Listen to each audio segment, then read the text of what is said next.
নমস্কার, আমি বান্টি। আমিষ ও নিরামিষ ইউটিউব চ্যানেলে সবাইকে জানাই স্বাগত। আজকে আমি বানাচ্ছি এগলেস মার্বেল কেক বা জেব্রা কেক। কেকটা আমি কিভাবে বানাই দেখে নিই।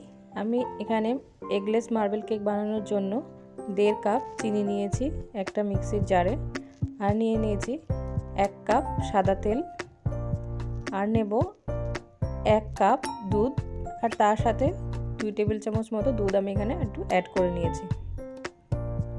আর দিয়ে দেব 2 টিস্পুন ভিনিগার। তারপরে সব একসাথে ব্লেন্ড করে একটা ব্যাটার তৈরি করে নেব। 2 টিস্পুন ভিনিগার আমি এখানে দিয়ে দিলাম। এবার ব্যাটারটা তৈরি করে নিয়ে আসবো।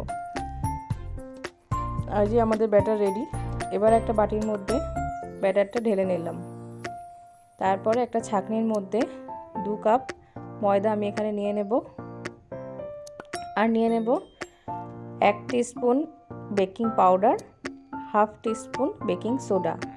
এবার সবগুলোকে একসাথে চেলে নেব ভালো করে।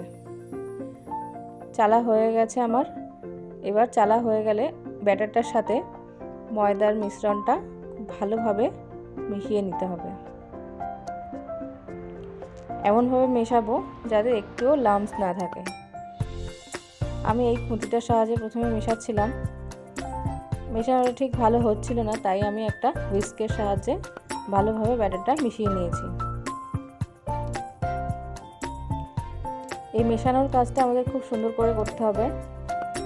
একদম স্মুথ একটা ব্যাটার তৈরি করতে হবে। আমাদের একটা স্মুথ ব্যাটার তৈরি হয়ে গেছে। এবার আমি এখানে 1 টিস্পুন ভ্যানিলা এসেন্স দিয়ে আবারও খুব ভালোভাবে মিশিয়ে নিচ্ছি। এই যে ব্যাটারের ঘনত্বটা আমাদের এরকম হবে। তারপরে এই ব্যাটারটাকে আমি দুটো বাটিতে আলাদা আলাদা করে ভাগ করে নেব। এই যে আমি একটা বাটিতে ট্রান্সফার করে নিলাম। তারপরে একটা বাটির মধ্যে 1/4 কাপ কোকো পাউডার আমি এখানে অ্যাড করে দিলাম। দুটো ব্যাটারের পরিমাণ যেন একই রকম হয় সেইভাবে আন্দাজ করে দুটো ব্যাটার আলাদা করে ভাগ করে নিতে হবে। একটা ব্যাটারের মধ্যে 1/4 কাপ কোকো পাউডার অ্যাড করে নিতে হবে। ব্যাস, আমাদের দুটো ব্যাটার রেডি মার্বেল কেক বানানোর জন্য। এবার একটা বাটির মধ্যে, এরকম সিলভারের বাটি সবার বাড়িতেই থাকে, একটা বাটির মধ্যে আমি তেল ব্রাশ করে একটা বাটার পেপার এখানে বসিয়ে দিয়েছি। তারপরে এক এক করে প্রথমে চকলেটের ব্যাটারটা দিয়ে দিলাম। তারপরে এই ব্যাটারটা যখন একটু ছড়িয়ে যাবে তার উপরে এই সাদা ব্যাটারটা দিয়ে দেব।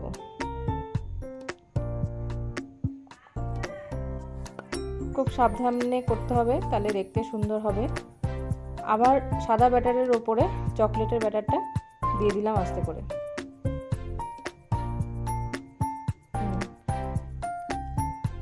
আবার চকলেটের ব্যাটারের ওপরে সাদা ব্যাটারটা দিয়ে দিচ্ছি।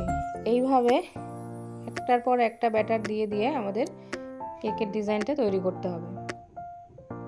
এই সাদা ব্যাটারের ওপর আমি আবার চকলেটের ব্যাটার দিয়ে দেব।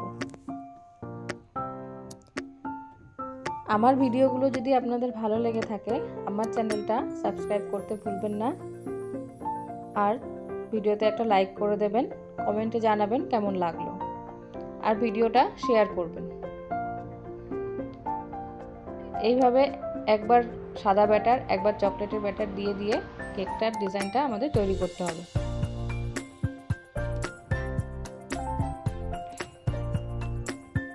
আমি তৈরি করে নিচ্ছি এক এক করে।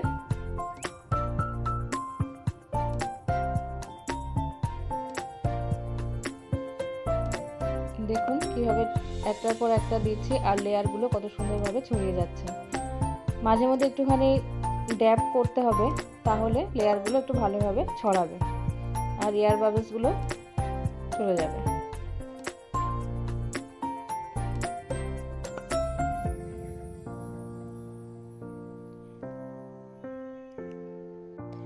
কেকটা আমি গ্যাস ওভেনেই বানাবো, আর আমার যে কুকারটা আছে সেই কুকারের মধ্যেই আমি কেকটা বানাবো। সেটাও আমি প্রিহিট করতে বসিয়ে দিয়েছি। এবার একটা টুথপিকের সাহায্যে ঠিক এইভাবে আমি যেভাবে দেখাচ্ছি ঠিক এইভাবে ডিজাইনটা তৈরি করে নিতে হবে। একবার করে এইভাবে দাগ কাটতে হবে আর টুথপিকটা মুছে নিতে হবে, তাহলেই কত সুন্দর একটা ডিজাইন চলে এসছে মার্বেলের। এবার এই কেকের বাটিটা কুকারের মধ্যে আমি একটা স্ট্যান্ড রেখে দিলাম, বাটিটা এবার দিয়ে কুকারের মধ্যে রেখে দেব। আর বেক করব 45 থেকে 50 মিনিট পর্যন্ত। 45 মিনিট পরে ঢাকনাটা খুলে দেখব, যদি দেখি যে হয়ে গেছে তাহলে ঢাকনাটা বন্ধ করে কিছুক্ষণ গ্যাসটা অফ করে ঢাকা দিয়ে রেখে দেব। ব্যাস, আমাদের কেক রেডি। 50 মিনিট পরে আমি ঢাকনাটা খুললাম, চাকু ঢুকিয়ে দেখলাম কোথাও চাকুর গায়ে কিছু লেগে নেই, তার মানে আমার কেকটা একদম পারফেক্টলি বেক হয়ে গেছে। এবার কেকটা একটু ঠান্ডা হওয়ার পরে ডিমোল্ড করে নেব। এই কাজটা কিন্তু ঠান্ডা হওয়ার পরেই করতে হবে, গরম অবস্থায় বেরোবে না। যে বাটার পেপারটা দিয়েছিলাম সেটা সরিয়ে নিলাম। এই যে দেখুন কত সুন্দর আমাদের কেক তৈরি হয়ে গেছে। এইভাবে কেটে আমি দেখিয়ে দিচ্ছি কত সুন্দর নরম, একদম নরম কেক তৈরি হয়ে গেছে আমাদের। আপনারা বাড়িতে ট্রাই করবেন আর আমাকে কমেন্টে জানাবেন। কেকটা দারুণ সফট হয়েছিল, খেতেও খুব টেস্ট হয়েছিল। এই যে ভিতরটা কত সুন্দর হচ্ছে দেখতে।